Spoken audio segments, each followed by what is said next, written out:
Joe, let's start out with the unfortunate news that the Iron Sheik has passed away. He passed away yesterday. The actual age of the Iron Sheik still kind of up for debate all these years later. Some people say it was, I think it was like June 1949 or 1942, March 1942, 1944, 1945. It's kind of all over the board of exactly how old he was when he was born. We know he was at least 80. 81 is probably, if you use the March 15th, 1942 age. But regardless, early 80s for the Iron Sheik.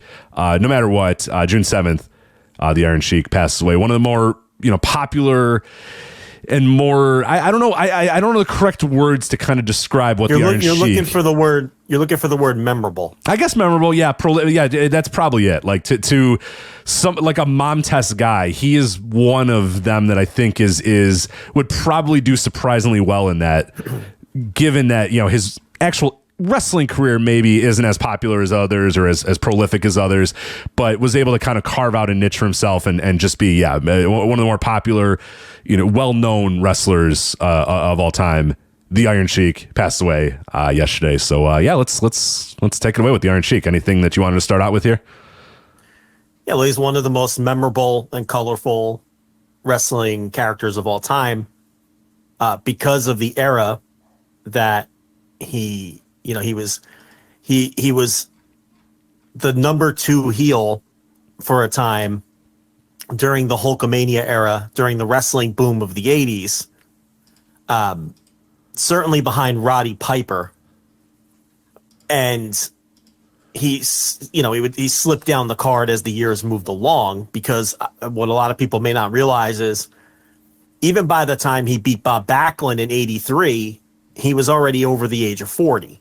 And it was on the downside physically. Very similar to how we talked about Bushwhacker Butch a few weeks ago, and how he finally made it to the WWF and achieved his biggest fame when he was already well past his physical prime. That's the same idea here with the Iron Sheik. By 83, when he beat Backlund and was chosen as the transitional champion to get the title to Hulk Hogan, he was already 41 or 42 years old at that point, if you're going by the 1942 birth date. A lot of people think he was born in the late 30s, so he could have even have been in his mid 40s by then. And again, in an era where your fitness and athletes staying in their prime well into their early 50s we weren't even anywhere close to that era. Okay, so he very much looked and worked like a guy who was in his early to mid 40s. He had already developed the giant belly and all of that. But regardless, he was there during that wrestling boom and was one of the more colorful characters with the mustache and doing the whole, Iranian gimmick at the height of the political tensions between the United States and Iran, which was perfect for the era and perfect as a foil for Hulk Hogan. And, after he lost the title to Hogan in January of 84 and then had the feud with Sergeant Slaughter. And we'll get into all this in more detail. I'm not blowing through it. They then put him in the tag team with Nikolai Volkoff, a, communist from the Soviet Union. And it was just a perfect marriage of, the two countries that had all of this political heat with the U.S. And that was something that was easy to play off of and draw a lot of money out of. But they were, they were more cartoonish they were more cartoon villains than anything else. Iron Sheik with the mustache and the curled boots and the Hak Fui and Russia #1, Iran #1, USA, and then Hak Fu spitting all over the floor, and Nikolai Volkoff with the very Russian. The very subtle red sweater with USSR across the chest. Really.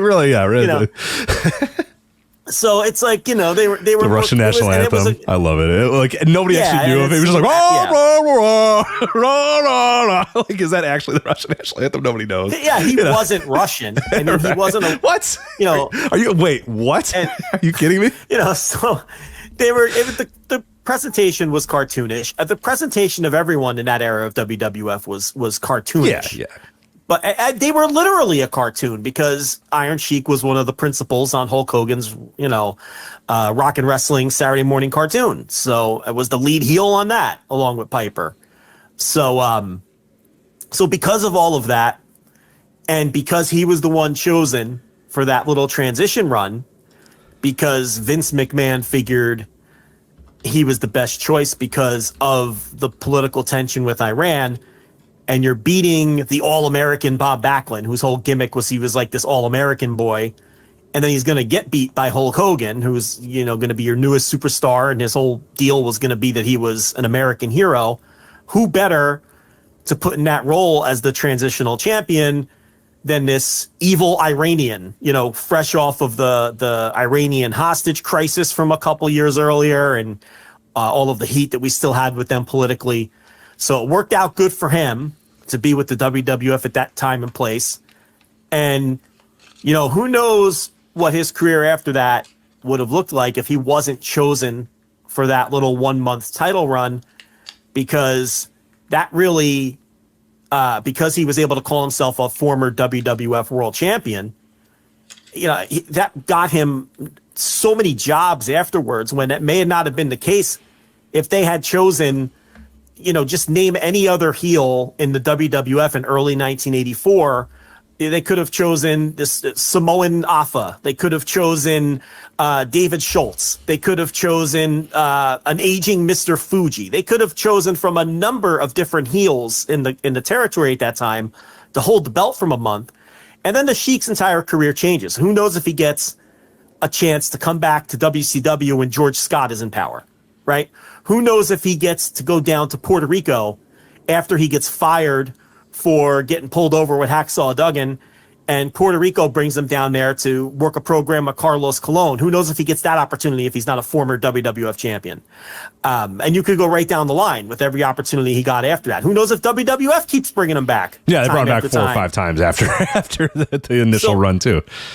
Yeah, so it was a very good break for him to just happen to be a guy who was shoot from Iran. He was shoot Iranian, and to have been doing this Iron Sheik gimmick for a number of years during the political tensions, and then to be back in WWF at that time. I mean, it really became, and a guy who had been pushed. I mean, he had title matches against Bob Backlund in his first run with the WWF, and so to be a upper mid card commodity on top of that, and he really did luck out from that standpoint. But so yeah, I think for all of those reasons, he would qualify as one of the more memorable and colorful characters, certainly for a certain generation of wrestling fan. I mean, because if you're a little older than me and my age, this guy was your childhood. He was one of the guys that was your young childhood.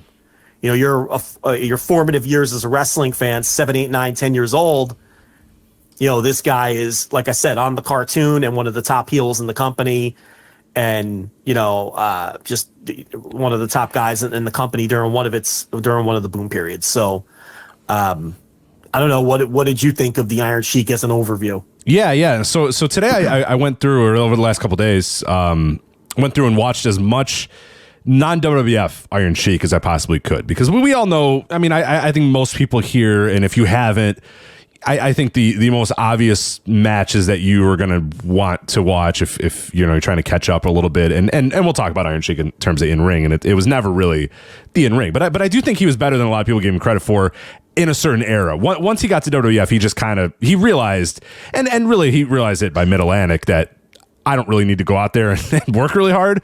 I can just say I ran #1 USA Hawk Fury, and that's going to get me over and make me a ton of money. And he was smart to do that. He was smart to realize that I don't really have to go out there and do a whole lot and do that. But WWF stuff, the Backlund match, I think is actually pretty good. The one where he beats Backlund to win the title, and I was able to read some quotes about Bob Backlund talking about working with the Iron Sheik and saying that it was actually kind of fun to work with the Iron Sheik because he did have a very, very extensive amateur wrestling background. There's probably a lot of people that don't know it. They know him as the big bellied, caricature. Like you said, he was just a cartoon villain is how a lot of people probably know him. But the guy was a very accomplished amateur wrestler, competed for a spot on Iran's Summer Olympics teams in 1968.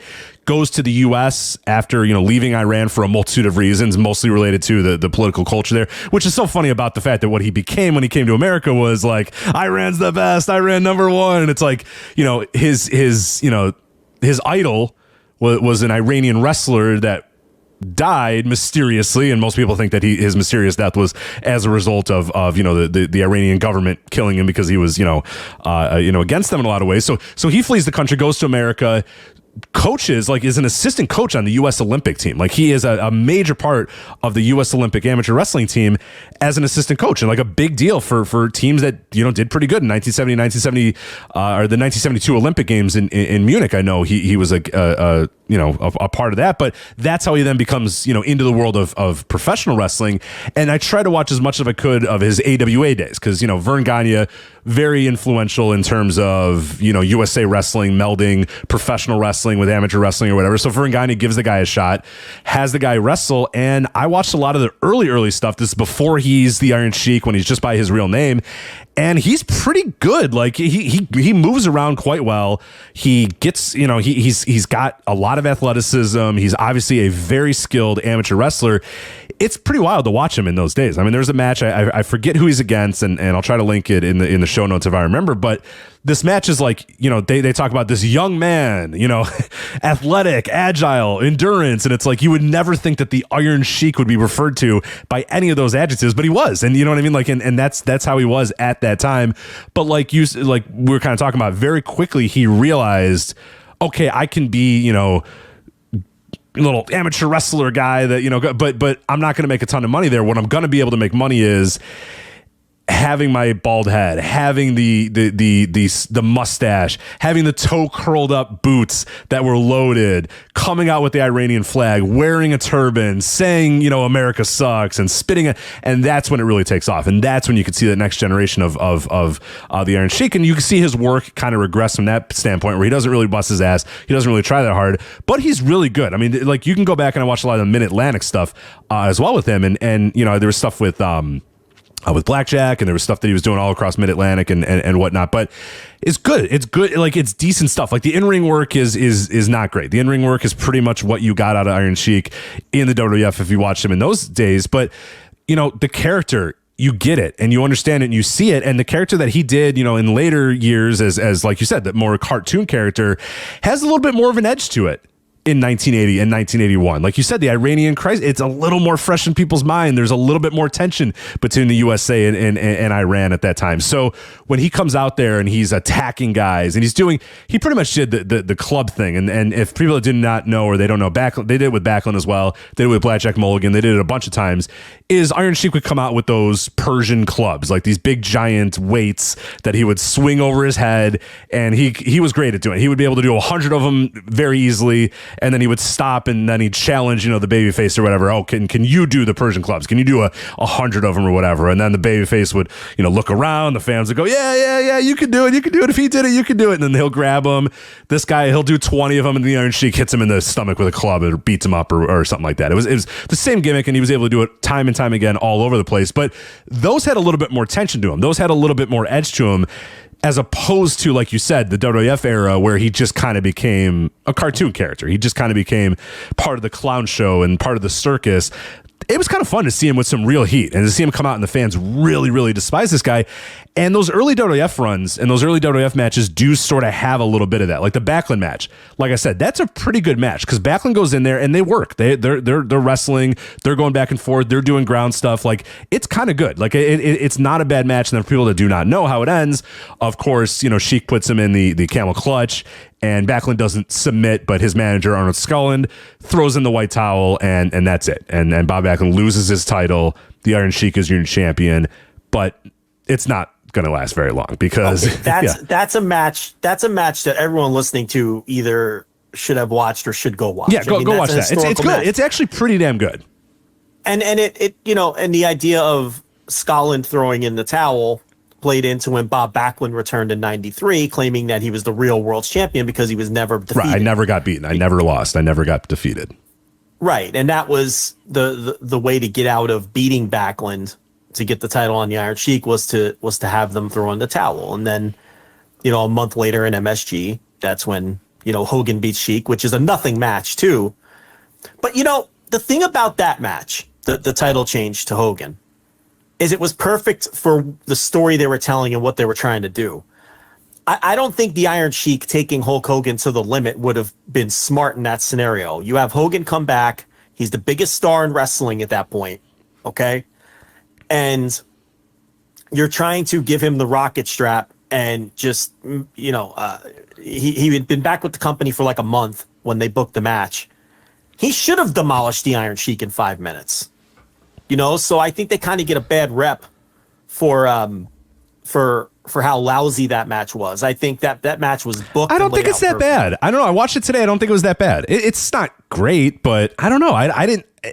It's what it should have been. It's exactly what it's. Yeah, Hulk Hogan is this gigantic megastar that has been in the WWF, that just came back to the WWF like a month or so ago. It's obvious to everybody in the planet that this guy's the biggest star in wrestling, that he's going to be the biggest star in wrestling, and that he's going to win this title. Yeah, and he already was. Yeah. So it was like, no, you don't need the Iron Sheik to have him on the ropes. And oh my God, is Hogan going to do it? No, the bell rings. There's a little back and forth. She gets, a minute of heat on Hogan. Then Hogan does a bunch of elbow drops, then the leg drop, and then he wins the title. It's like, yeah, nobody needed a back and forth. Sheik hits his gut wrench suplex, which he hit in every match, and it was a very nice looking gut. He had a very nice gut wrench suplex coming from his amateur background. Then he had Hogan in like a Boston Crab, and Hogan immediately escapes. Right. He does a push up and tosses him off. The famous commentary. He did a push up. He powered right out of it. Then he does put him in the camel clutch, but again, it doesn't take Hogan long to escape. And then, he hits the leg drop and cradles him up for the pin and beats him in like 5 minutes, which is exactly what that match should have been, to make a statement and say, this is the man now. So no, it's not any kind of great match. It's exactly what it should have been. And the Backlund Iron Sheik matches, those guys obviously both had great amateur wrestling credentials, and they would wrestle each other, and they would have decent little matches for the time. Iron Sheik didn't make the 68 Olympic team for Iran. He fled the country after that once the political stuff got too hot, and he was on the wrong side of that, so he got the fuck out of Dodge, which was funny because then his gimmick was that he was on like the evil side of that. Right. Yeah, I mentioned that. It's so funny that he fled the country for, political reasons. And then, the character that he adopts is, I ran the best. I ran number one. It's like the guy fled the country because he was, persecution of his idols and his family and all that sort of shit, and then got out of there as quick as he could. So that's pretty funny. In 72, so he finds the American wrestling camp and he wins the AAU title in his weight class. And the 72 Olympics in Munich, he couldn't wrestle for the American team because he wasn't American. He would have been on that USA team, but he couldn't. He's not American. But he made the trip with them as an assistant coach because he was hoping that the Iranian team would let him wrestle and skip the qualifiers or the trials just based on his credentials and the fact that he was an AAU champion and all that, but they didn't. So, later in his career, he would claim and promoters would claim that he was an Olympic medalist, an Olympic gold medalist, an Olympic wrestler. Depending what territory he was in, the story would he was either an Olympic wrestler or a gold medalist, but he never actually wrestled in the Olympics. He was an Olympic caliber wrestler though. So early in his career, obviously, especially in the 70s, the mid to late 70s, being an Olympic caliber wrestler was going to get you booked everywhere. And he worked every territory. He did New Japan tours. He did All Japan tours. And, he would always end up back in the AWA. And where he first did the Iron Sheik gimmick was in the mid 70s in the AWA when his career wasn't really going anywhere. And then the Gagnes gave him the gimmick of the Iron Sheik. And then he that's when, like you said, he would adopt the more cartoonish aspects. And then the political tensions between the U.S. and Iran heated up. And that was great for him. Oh, yeah. At that point, he puts a good time. He puts a good time to become an Iranian, nationalist. A good time to become an Iranian nationalist because, ended up working pretty good in the world of wrestling. Yes, and he ended up working as the Iron Sheik, or in the WWF, he was Hossein Arab, and all these different derivatives, but basically the same gimmick. And and he really never got pushed as like the straight-laced amateur wrestler. And he did get pushed in Portland, where he won the tag team titles. And then he made his way to Mid-Atlantic, which is really probably where most people, well, some older people remember his first push when he won the Mid-Atlantic title from Jim Brunzell. I believe Jim Brunzell. Brunzell. Yeah, I believe that's correct. Who he crossed paths with again, about 6 or 7 years later. But so then it was he got a big push in Mid-Atlantic as the Mid-Atlantic champion. And that was actually after his first run in 79. He had his first run with the WWF. That was the run where he had his first matches with Bob Backlund. So actually, he got pushed there before Mid-Atlantic, because he did have championship matches against Backlund, including one in MSG, where he won a battle royal earlier in the night to earn a title shot. And if I remember the story on that one, and this is Vincent K. McMahon. Vince Sr., yeah, Vince Sr. And the idea was he wanted to do this match between Hossein Arab and Bob Backlund, but he was afraid. That was truly the height of that was 1979. That was Jimmy Carter. The hostage crisis is in full force. So it was very scary times, and he didn't want to advertise the match because he thought maybe politically it wouldn't be in good taste, or people would riot or reject it. So what he did to get around it was he did the winner of the Battle Royal gets the title match, and they had him win the Battle Royal, and then he faced Backlund later on that night. So that's how Vince McMahon Sr. got around that. Not really senior, but people get the idea. Right. That's how they got around that. But it drew 17,000 fans. It didn't draw a sellout because it was a gimmick where no one knew who the challenger was going to be, because it was the Battle Royal. So in those days, 17,000 in MSG wasn't a great number. So that's just, that didn't really work so well. But he stuck around, and he worked a bunch of other MSG shows, and he headlined against Backlund in some of the other cities in the territory. I don't think he ever worked Backlund again on that run for the title, but he did work Antonio Inoki in December of 79 in MSG with what really was 3 matches. Now, this was a sellout, 20,255 fans. It was Inoki versus Hossein Arab for the NWF title.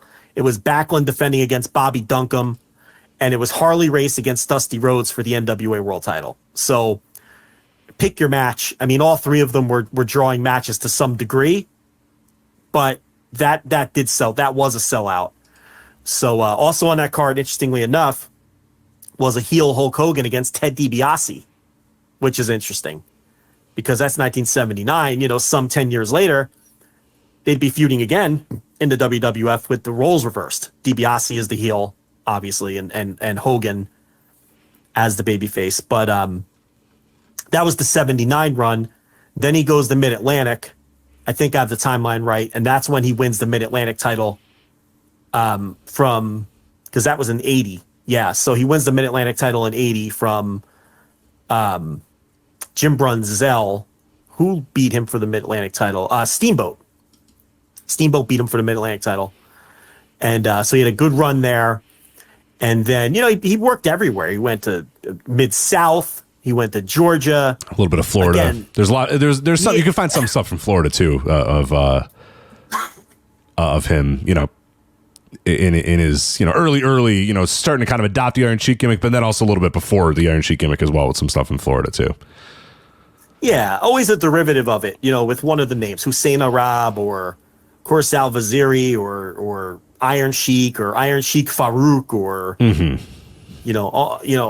depending on where he was working and how they wanted to present him. And then in late 83, right around the time that they brought Hogan in and brought Orndorff in and all of those people, he comes back to the WWF, and that's when he has those second wave series of matches against Backlund, 4 years later.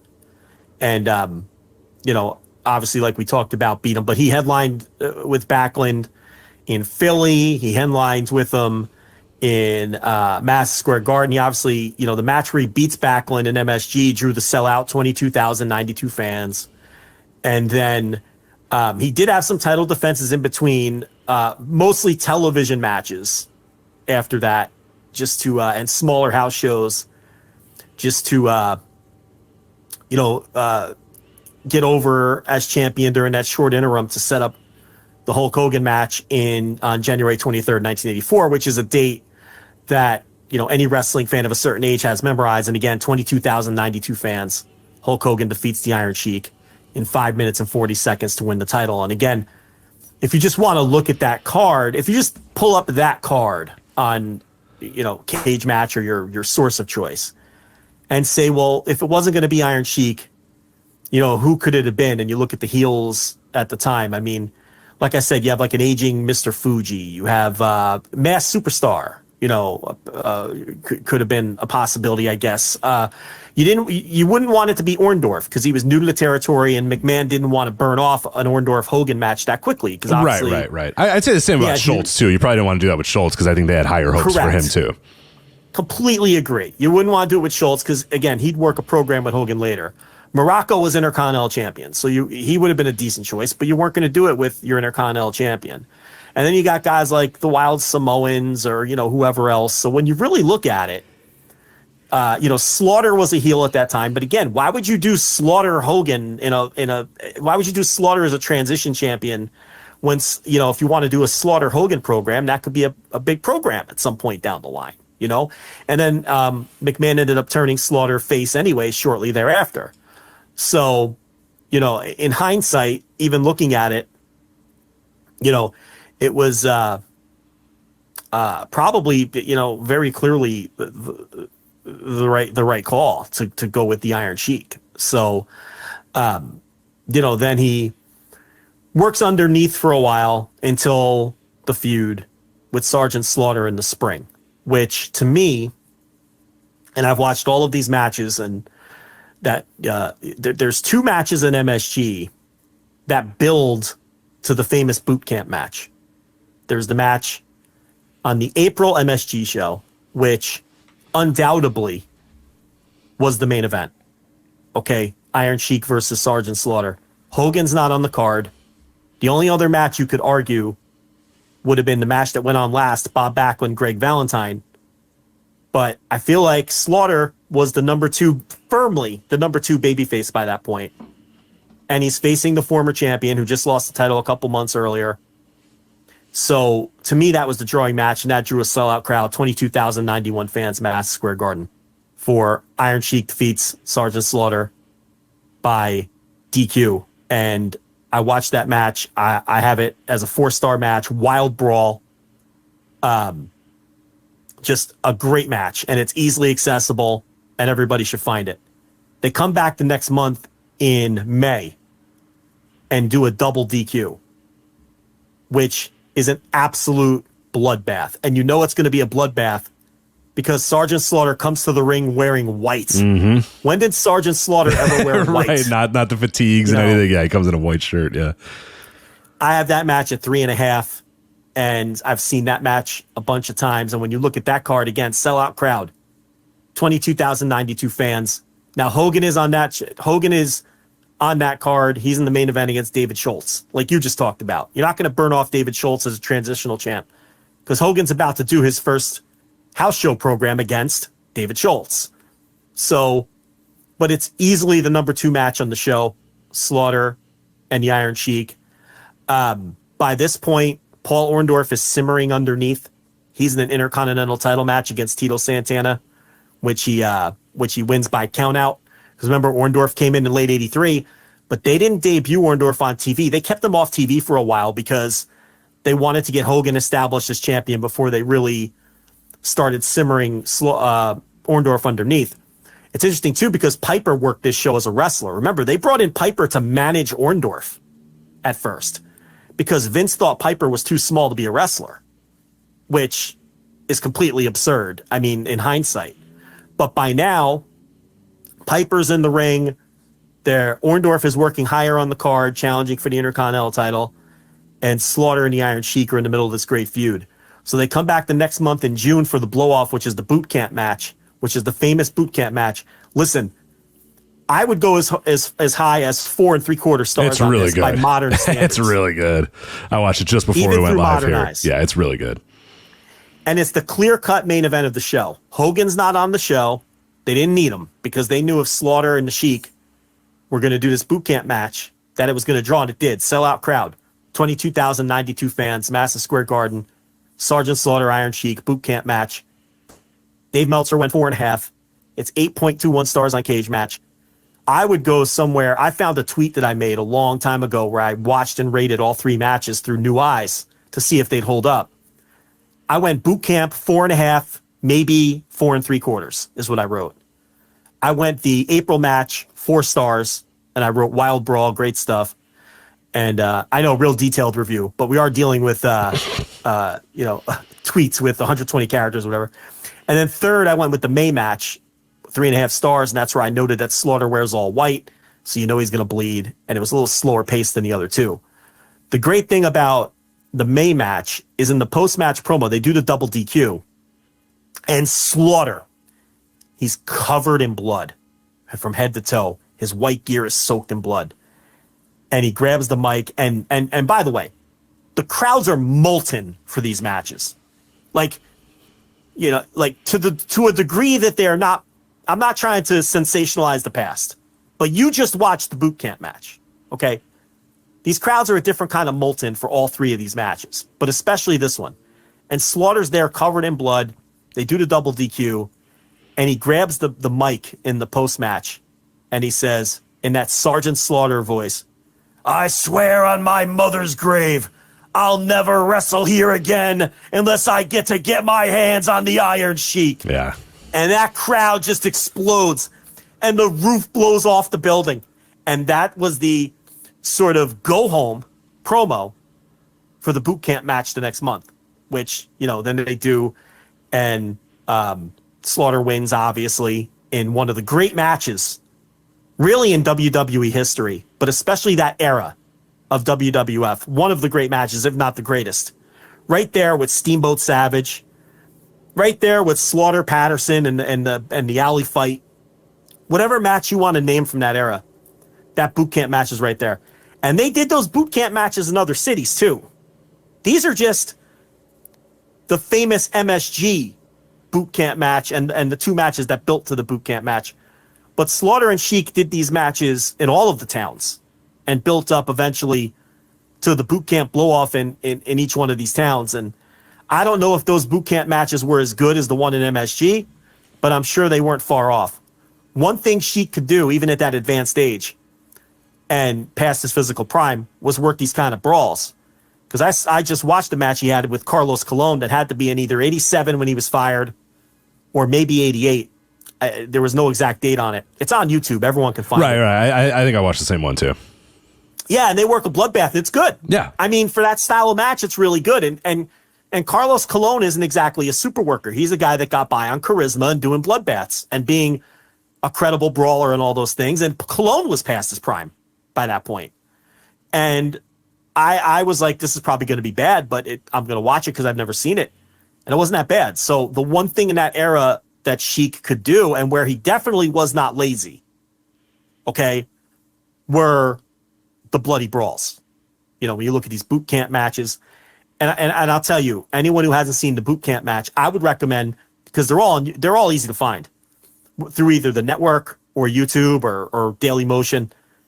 Watch the 3 MSG matches in order. Watch the April match, which is the DQ finish, the Wild Brawl, then the double DQ in May, which is the least impressive match of the 3, but still for the crowd heat and the setup of the boot camp match. And then the boot camp match in June, which they main evented with, which, again, one of the best matches of that era of the company. So then, obviously, you mentioned like he does the team with Volkoff. Yeah, then he kind of transitions. Yeah, it's 85, and then then we're full on Hogan era with the cartoonish stuff. Right. And It's memorable, and that's probably unfortunately the time when I think most people probably know of the Iron Sheik. And I say unfortunately just because it is like you said, he's over the top, he's cartoon characters, and then there's also the promos, and that has kind of been maybe his most important legacy is Iron Sheik promos. And I went through and I watched like an hour straight of them. The stuff with Mean Gene is just, I mean, it's fucking incredible. The stuff, there's outtakes you can find online. There's just so many promos. It's Sheik basically going out there and trying to make Mean Gene laugh and succeeding many times over in making him laugh with just the most ridiculous things, and never breaks character, never laughs himself, never does, until like there's some that are like straight up outtakes, and once they say all right cut, then he kind of laughs or whatever and he's got a big chuckle, but while he's in the character he's like 100% on it, and he's 100%, but he's still also trying to make Mean Gene laugh the entire time. And it's just it's there's some special stuff out there. There was a few things that had me just howling laughing, where he was just there's one where he's talking about, it's a pretty famous one too, I think it's the cameraman zoom in one that I think a lot of people talk about, but in that promo before he's talking about, I represent Iranians, I represent Jews, I represent intelligent Jews, not you. And he points at Mean Gene. And Mean Gene goes, he does the thing where Mean Gene puts his finger over his mouth that he would do to try to not laugh. But then somebody says something off camera, somebody does something off camera, and he looks at the guy off camera, and then he's lost it. He can't, and he's trying his hardest to stay on, but it's just like, and the way that Iron Sheik would just rail him off perfectly, and the Gene mean and all, I mean, that is the stuff that like became legendary, is those promos in this era where he's just a total caricature. He's totally over the top. He's totally a cartoon. But it's incredible stuff. I mean, it's really, really, really good stuff. That is pretty hilarious. But the promos, you can burn 2 hours just watching the local promos. The Hilla the Billy Jim. He called him Hilla the Billy Jim. He'd be like, Hilla the Billy Jim. When I come to the capital of the California, which is the Sacramento, I'm going to beat you so bad that you will be back with the pigs in the mud and picking the cotton. And Mean Gene's like, picking the cotton? Like, what does that even mean? Like, what? Why would Hillbilly Jim, right. like he doesn't even, so, and they're all like that, and a lot of times he was trying to pop Mean Gene or corpse him or whatever, but a lot of the times it's just, he was such a character and the way he spoke, like, it wasn't intentional, and Mean Gene would just lose it. So, a lot of there's the one where he's choking the turkey and they completely lose it and they have to reshoot it. Right. And it's like they're doing some turkey tournament on Thanksgiving or something, and there's a turkey in the cage, and he pulls the turkey out of the cage, and then Bobby Heenan comes into the shot, and it's just chaos. It's madness. It's just he's those promos. It's just it's all classic stuff, and that was during the era where he was teaming with Volkoff, and they did win the tag team titles and held them for a while. They beat Wyndham and Rotunda, and then they lost them back to Wyndham and Rotunda a few months later. I know I was reading something. I think I was reading an article from The Ringer, and they said that they lost them to the British Bulldogs, which I don't know where they got that from. But anyway, so that team. And then from there, I guess we should talk about in 87, where they had the match against Sheik. This is Sheik and Volkoff now. And like I said, he's kind of drifting down the card after the Slaughter feud, after they lose the tag team titles. At this point, Freddie Blassie's being phased out, and they bring in Slick. And for a while, Slick and Freddie Blassie are co-managing Sheik and Volkoff. And that's just kind of to work Slick into things and to slowly work Blassie out, who was getting older and couldn't be on the road anymore. And then, I guess before we talk about WrestleMania 3, when the Bulldogs do eventually win the titles they beat the Dream Team, right? Yes, I'm pretty sure. So the Bulldogs win the titles, and then Dynamite injures his back, and Vince had to get the titles off of them, and Vince wanted to put the titles on Sheik and Volkoff, and Dynamite refused to. He hated Dynamite Kid. Did you read his book? Yeah, read his book. He spends half that book complaining about working with the Iron Sheik and Nikolai Volkoff. He hated working with them. And he told Vince, I won't do it. I'm not going to do it. I will not drop the titles to them. The only team I will drop the titles to are the Hart Foundation, because obviously those were his pals and his family members and everything else. So he didn't like working with a lot of the big stiffs that were working in WWF at the time. So Sheik and Volkoff would have had a second tag team title reign, except that Dynamite Kid refused to do the job. So they lost them to the Hart Foundation instead. And then that would have been in 86. And then at WrestleMania 3 in 87 was another key match for them because they faced the Killer Bees. But the thing about the Killer Bee match at WrestleMania 3 is it was really just a way to introduce Hacksaw Jim Duggan to the company, because they do a DQ finish where Hacksaw Duggan comes in and attacks Sheik and Volkoff with the 2x4. So Volkoff and the Sheik win that by DQ. By this point, Slick is their full-on manager. There's no more trace of Freddie Blassie. When Freddie Blassie was managing the Sheik and Volkoff, he would actually wear like the Iranian garb. Which is so ridiculous. It's so ridiculous. Yeah. But now it's just Slick, and that match really, and that was the buffer match before Hogan and Andre. It was Honky Tonk Man and Jake Roberts, which was a big match. Then they sent Sheik and Volkoff out there to wrestle the Killer Bees, and it's a short match. Duggan runs in with the 2x4. They had just brought Duggan in from Mid-South, where he was a big star, and they do the DQ finish. And that's how they transition the Sheik into his feud. That starts the feud between Sheik and Jim Duggan. So a month later, that's when they get pulled over on the New Jersey Turnpike. Was it the Turnpike or the park or the Park? I think it was New Jersey Turnpike. Doesn't matter. They got pulled over in New Jersey, going from either the Meadowlands or MSG or one of those buildings to Asbury Park, or the other way around. Either way, they were in New Jersey, and they're drinking. They've got open containers. They're smoking weed. It's coke. So they get pulled. They get pulled over, and then the cop finds vials of cocaine on the Iron Sheik, and they get arrested. They actually made the town, I think. They did. They made the town. They made the town. Of course they did. Yeah.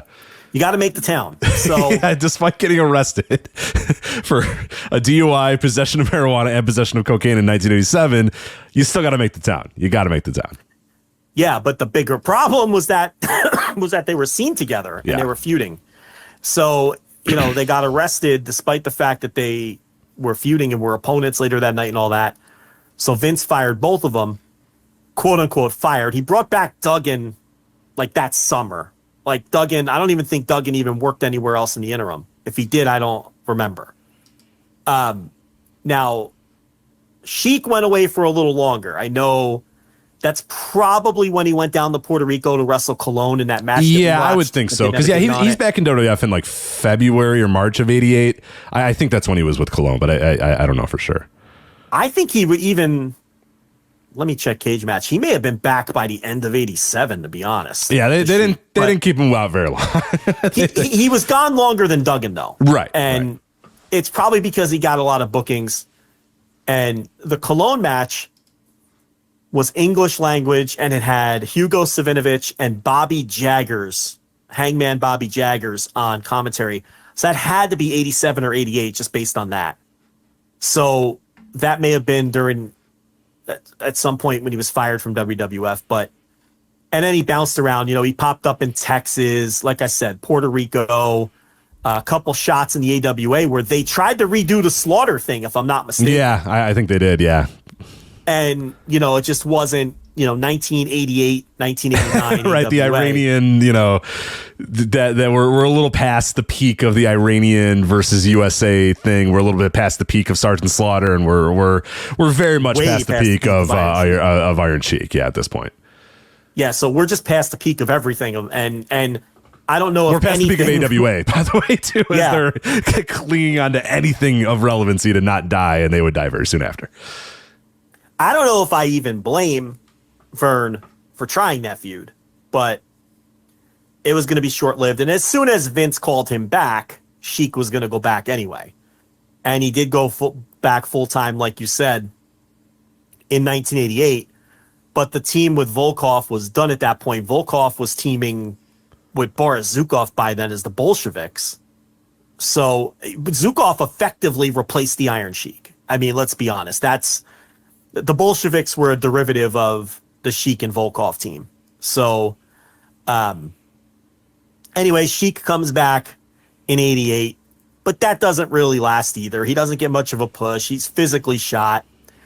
And that's when he ends up with WCW in early 89. And this is a story we've told before, but no better time to tell it again than now. This is when George Scott, who was with the WWF in the earliest days of the Hulk Hogan push, 83, 84, as McMahon's booker, left wrestling for a number of years. WCW brings him in because he had been a booker in Mid-Atlantic area many, many years earlier as well. And he had a great reputation for being a good booker. They bring him back. He's been out of wrestling, so he doesn't know the scene. Like, he's looking around his locker room. You know, he's looking at like young wrestlers like the Steiners, doesn't know who they are. He doesn't know what's going on. So one of his first moves is to hire the Iron Sheik, because he remembered the Iron Sheik being a big star back when he was with the WWF. You know, the Slaughter feud and, the Hogan thing and all that. So he hires the Iron Sheik, not understanding that the Iron Sheik, it's now 1989. He's like probably in his 50s at this point, based on whenever you think he might have been born. And he is just the absolute drizzling shit. So bad. I mean, you can't be as bad as he was. And he wrestled, these TV matches, and they quickly realized he sucked. And they tried to do the promo stuff too with like Tony Schiavone, and it just didn't have the same effect that it did with Mean Gene. It's not bad. Like, I watched the intro promo that he does with Tony Schiavone, and he goes, "Hello, American announcer," and stuff. And it's like it's okay, you know what I mean? It's not, but it's like, yeah, it feels like a bad retry. Like, it feels like they're out of ideas, and hey, just do the thing you did in 1987. Do it again. And it's like, all right, it's 1990. Like, we got to move on here. We got to move things up a little bit. Or it's 1989 at this point. We got to move things up. So it's the in-ring is awful, and the promos, they're fine. They're okay, but it's clear that this is not going to work, and this is well past his prime. Yeah, and they think he's going to feud with like Ricky Steamboat, because this is 89. This is in the middle of like the Flair Steamboat stuff. Right, the in-ring is so much better, especially in that company at that time. He wrong guy, wrong place. So they have him. They want to put him in programs with top guys like Ricky Steamboat and Sting, not realizing that he's a shell of his former self. He has massive drug issues. That's the other thing. I know we made light of him getting pulled over with Duggan with the cocaine and everything, but at this point in his life, he's just has massive drug issues that would plague him for many years. His wife would leave him at a point, and they would reconcile years later. So they quickly, I don't even think they ever did a high-profile Steamboat match. They did do the Sting match at Wrestle War, which is like a 2-minute match. And honestly, with the state that Sheik was in, and he had Rip Morgan as his flag bearer, because Rip Morgan had been the flag bearer for the Sheep Herders, and he was a guy who they would always use as a second, so they put him with Sheik because the Sheep Herders had left, a couple months earlier, or a year earlier, to jump to WWF. So Rip Morgan was coming to the ring, and really he would take a lot of Sheik's bumps and things like that, because they realized that Sheik was shot. But that's probably his most high-profile match of the run, was the loss to Sting at Wrestle War, the Music City Showdown show, which is essentially, but again, he gets that gut wrench suplex in. Oh, he does. That, always has that. Yeah, he's always got that. Always gets that beautiful gut wrench suplex in. And then, so this is the famous story that we always talk about, where they've gotten everything they can get out of him. They realize he sucks.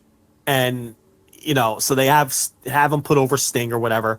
Jim Ross does his best to put the match over and put over the idea that Sting, who they're trying to push as the next big thing, beat a former world champion. You know what I mean? So they try to get as much out of that as they can. They even had Sheik tell the ring announcer to announce him as a former world champion, like to play all that up and everything. So they send him home because he sucks. Okay? Here's the problem. WCW. They gave him a 1-year contract for like $100,000 or $150,000 or something like that, which was massive money for the time. And it's actually still pretty good money today. I was going to say, if somebody paid me $150,000 today, I'd be pretty happy with that.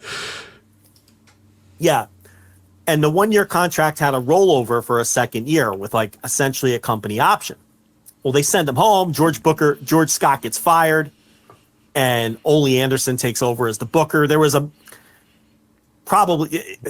with probably many people in between. I think there was a committee at some point in there. I could give you the timeline of WCW bookers, but that's really not pertinent to this. The point is, Scott was out, Ole Anderson was in, but everybody forgot that the Iron Sheik was under contract and that rollover date was coming up. So the date passes, they don't fire him, they're on the hook for another year of this guy because no one thought to fire him before the end of his first year. So Ole Anderson figures, all right, well, we're paying the guy anyway, and he has a name. So they did try to bring him back in 1990. And again, they tried to put him on TV. He was terrible. He has that match against He's worse. Mike Rotunda, the He's Great worse American now. Bash.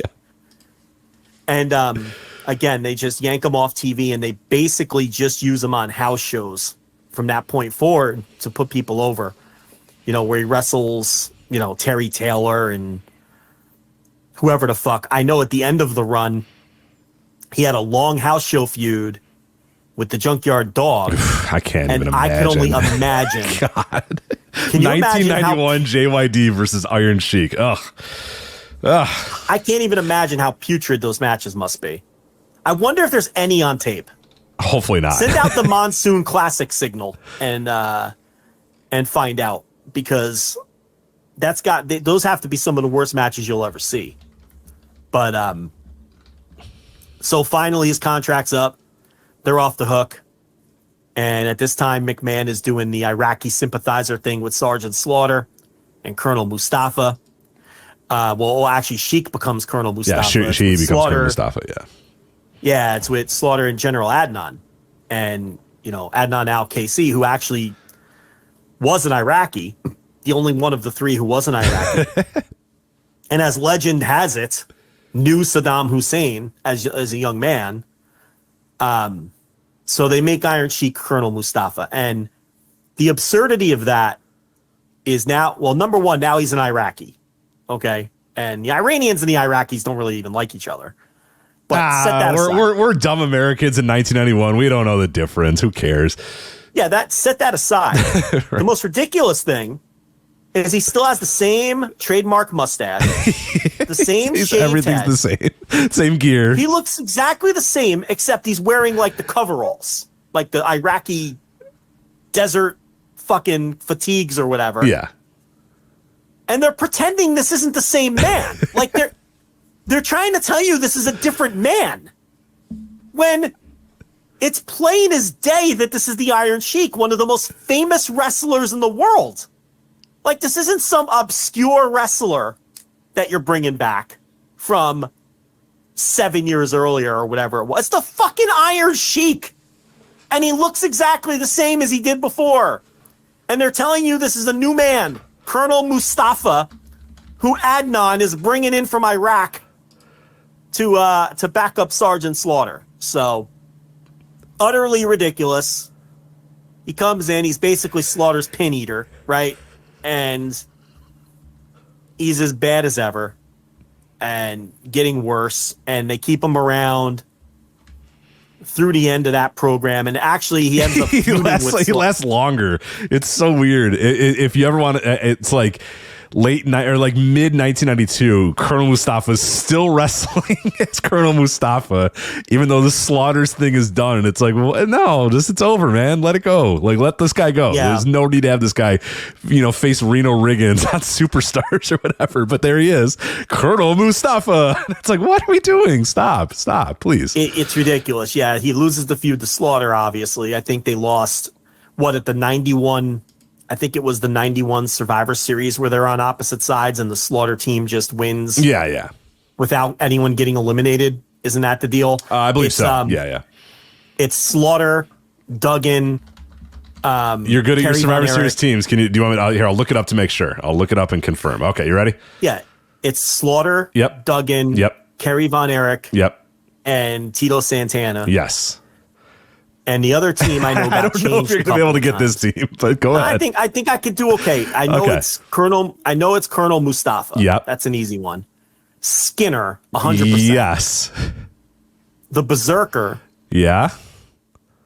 And who would have been a shitbag prelim heel at that time? We'll be here. We'll be here all day. Who is it? The Mighty Hercules. Hercules. Okay. I think Hercules may have replaced like Boris Zukov or something. I don't know if Hercules was originally meant to be on the team. Or maybe Berserker replaced Boris. I feel like Boris Zukov was supposed to be on that I team. don't know. Yeah, I don't remember. I wonder if Wikipedia would have that. Survivor Series, what year is that? 91. No, I'm looking right now. They don't say anything about it, so. They usually note if someone was replaced. Yeah, I can't find that, so maybe you made it up. Scott Casey replaced B. Brian Blair. Of course, who was I already remember replacing, that. Yeah. Like, he was a replacement of a replacement one year. Anyway, so that feud was over. And they because then Slaughter, he beat Mustafa and Adnan around the loop, right? But it was done on TV. And then you're right, they kept him around. Inexplicably, they kept Sheik around as Colonel Mustafa for a long, like 6 months after the feud ended, which there was really no need for that. And then that's the end of his major league career as a wrestler. Now he would come back as a manager to manage the Sultan.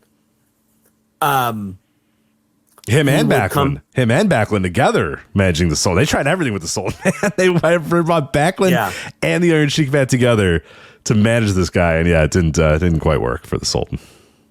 Yeah, and he won the gimmick battle royal at WrestleMania because he couldn't take the bump over the top. Take a bump, yeah. So they figured, all right, he has to win. Had to win by default with one of the all-time calls ever by Bobby Heenan that says, by the time Iron Sheik gets to the ring, it's going to be WrestleMania 38. The guys are laughing at him. Because, they go to the top of the ramp, they go, the Iron Sheik, and, and then they announce, the Goon, and the Goon, passes him.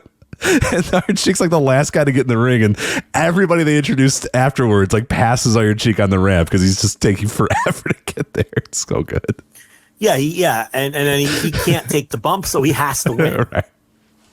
But then they had Slaughter come in and put him get the heat. Gotta get the heat back. Yeah, gotta get the heat back. So Slaughter knocks him out and puts him in the Cobra Clutch. So, and then he became an internet meme. Yep. And went on the Howard Stern show, and his daughter gets murdered.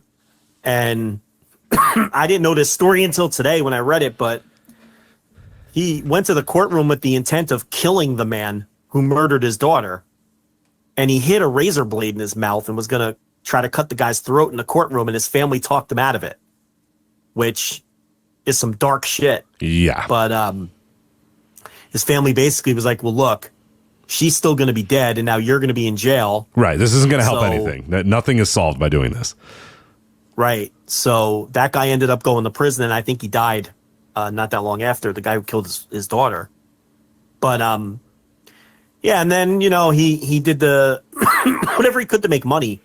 He did the shoot interview circuit, all in the peak of the shoot interview era. He would do the absolutely ridiculous and outrageous shoot interviews with New Jack and Honky Tonk Man and that whole crew, where they would just have to make up stories and just be outrageous and silly. And he had the Twitter account that obviously other people were running, and but you say obviously, Howard Stern show. You say obviously, but I feel like every time it's brought up, people go, "Wait, really?" And I don't know how people still thought that was the Iron Sheik running that account. I'll give those guys credit. I'll get the team that ran that account ran it perfectly. It sounded like the Iron Sheik. It made sense that the Iron Sheik would tweet these random things out all the time. It was very clever. It was good. It was memeable. They did a great job with it. They did such a good job that 20 years later, 10 years later, I should say, every time people still think that it actually was the Iron Sheik tweeting it. So credit to them for nailing it. But yeah, it was not the Iron Sheik tweeting Hulk Hogan suck my dick or whatever. That wasn't, believe it or not, actually the Iron Sheik tweeting that. That was in fact a team that was doing that for him. So I'll break your back and fuck you in the ass and all this other shit. Right. Like it, and people bought it all the time, every time. I'm sure somebody listening to this right now is learning that he didn't run that Twitter account for the first time in their life.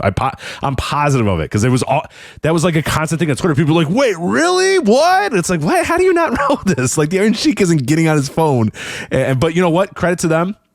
They did a very good job of representing Iron Sheik with that account. It made sense. And speaking in his voice. So that even if you didn't, it didn't matter. You know, you could suspend your disbelief and just say, aha, the Iron Sheik. Whereas, like, you know, we talked about this one at the time, like the Buff Bagwell account. You remember the ridiculous story of like, hey guys, who loves Dragon Ball Z? And it's like, okay, all right, we got this. Like, Happy Pride Month from Buff Daddy. And it's like, okay, this isn't Buff Bagwell, but you know, like we all know this ain't Buff Bagwell. And people were like, no, it's Buff. He could be nice. Like Buff could be, you know, change. People can change. I'm like, all right, if you believe so. And then of course it came out that it was Buff Bagwell's account at all and whatnot. So, but the Iron Sheik I learned what Bussy was today. Love is love, guys. People bought that. Yeah, people Buff bought Bagwell. that. Sure it is.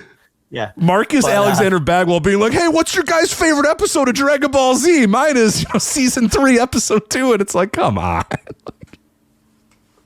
Yeah. Stop buying this. Yeah.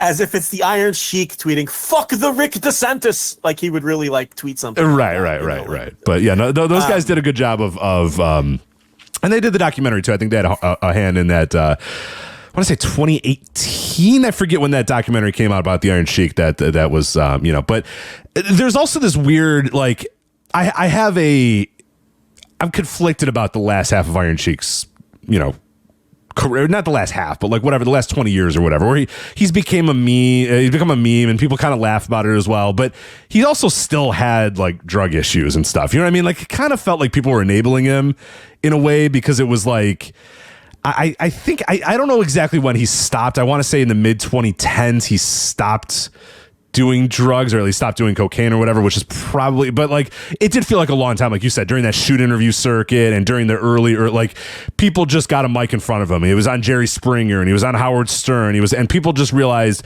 you can put a mic in front of this guy and he's going to say silly shit and we can all laugh about it. But he was also like very addicted to drugs at that time too. So it's like you know what I mean? Like, but everybody just kind of thought it was hilarious and fun and all that. So I don't know.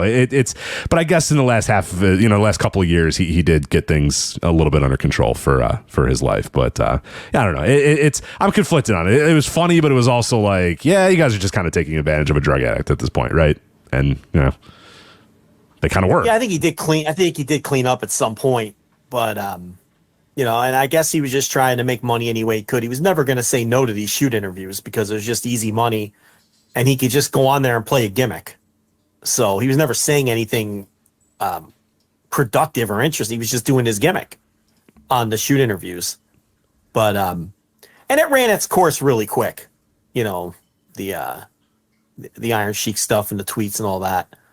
But well, I thought so. People still retweet that shit all the time, and I'm like, all right, I get it. Man, fuck the wildfires, and it's like, okay, we're still doing this. All right, all caps. His saying something topical about to the current events. All right, cool. All right, we're yeah. Fuck the Hulk Hogan. Okay, we're still retweeting that. All right, like, great. Or fuck the insert person in the news. Iron Sheik has. Oh, okay. Iron Sheik has no idea who they are. No idea. Just whatever's going to get over with the Twitter crowd. But yeah, I don't know. I like anything else, like the Virgil stuff that ran its course too. All that, the fuck money and all that. My God, yeah, that ran its course real quick. That shit's funny for like 6 months, and then it's like you have enough. You just got to block the accounts. But yeah, I mean, Sheik. You mentioned the Persian clubs. That was a recurring angle he'd do. I know he did it with Paul Ellering. He did it with Backlund. Blackjack Mulligan. I watched that one earlier. That was cool. Yeah, he would do the Persian club deal, which was a shoot a lot of the time. The clubs were a shoot, but then he would do worked clubs. When he would do the angle, so nobody else could do what he could do with clubs. Like he was the only one who could swing clubs. But that was one of his go-tos, and he was like we said it. Outside of the memeable promos that he was doing that we talked about, he was an effective promo for his character. No matter where he went. It didn't matter if you couldn't understand every word he was saying. That really wasn't the point. He was just this crazy, Iranian guy who would rant and say outrageous things and always work as a heel, obviously. And he had, I think, a really good career and is one of the most memorable wrestling characters, really, of his era or really any other, honestly. I mean, the Iron Sheik, like you said at the top, is the kind of guy who could pass that proverbial mom test. People know to this day who the Iron Sheik is. And, it's because he was part of that wrestling boom in that era. And, but he also had his share of working on top, the slaughter matches that we talked about, and in some other places, and with Hogan, obviously, and Mid-Atlantic, where he had the nice run, and the Backlund matches in '79. So it's not like he wasn't a major star and was just purely a gimmick. He absolutely was a major star, but I also think he's one of those guys who, like a Hacksaw Duggan or a Ken Patera, a lot of people didn't really see his work until he was completely shot. Mm-hmm. So, even the slaughter matches are like 84. A lot. I think when most people saw Sheik, they remember him a few years later into the 80s with the Volkoff stuff and after that. Because you're really going back pretty far. You've got to be well into your 40s to have any kind of real-time memory of some of his best work. You got to be probably in your 50s, to be honest, to really have memories of 1980 Mid-Atlantic or 1979 WWF or 1984 WWF. Unless of course you've gone back and watched the footage. But I think people who just grew up with wrestling, even in that first boom in the 80s, they really saw the guy when he was past his prime. Because after those slaughter matches, there just is nothing there. There's, in terms of like work, there's just nothing there of note. The Corporal Kirshner matches, Kirshner's terrible, and they tried to replace Slaughter with Corporal Kirshner, one of Vince McMahon's many attempts to just recreate a gimmick with someone else, failing to understand that the most important part is the charisma. And Corporal Kirshner had no charisma. And he certainly didn't have the charisma of Sergeant Slaughter, let alone the working ability or the promos or anything. He tried to replace Jimmy Snuka with C.V. Offee and with, which was a really poor attempt. And he tried to replace Snuka a few years before that with Tonga Kid, who was better than C.V. Offee. But again, neither of these guys were Jimmy Snuka, and then years later, he tried the Diesel and Razor Ramon thing. And, he tried bringing in a bunch of Hogan clones, whether it was, Dan Spivey or, many years later trying to redo Hulk Hogan with Lex Luger or, there's all these various attempts to some degree where he was either blatantly trying to rip off a gimmick that had worked previously and had this arrogance that he could just make it work again with anybody in the role. And it never, ever worked. And Corporal Kirshner is one of the most famous examples of that. And those matches were just flat out awful.